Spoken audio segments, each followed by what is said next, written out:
So here's our next one, Mosskelm. It's a crumbling fortress city overtaken by frost and creeping moss. It was once the capital of an ancient kingdom, but now it is inhabited only by scavengers and lost souls. So I'll go in here, and what I want to emphasize is that it's both a city, but there's also some ruined segments. So what might be a good idea is to maybe choose a stamp to represent the city part, and then to add some ruins onto that.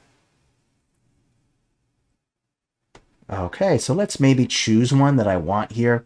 And I want to give off this illusion that it's kind of a scavenger place. So these Nordic fortified ones, these work great. I feel like that suits with the idea of ice and snow, so we could probably use one of these.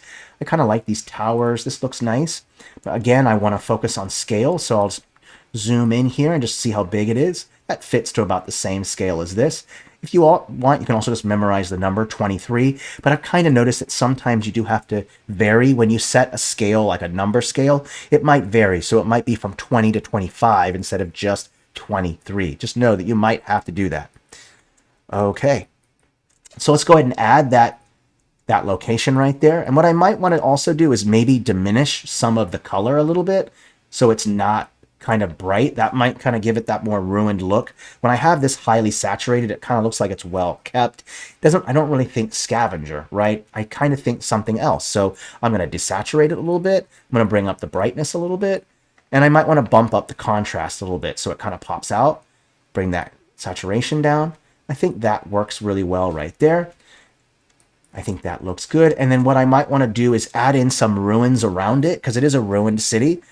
So we could throw in just a couple ruins, but this time I won't desaturate it, and I'll make the ruins a little bit smaller. Just put a couple.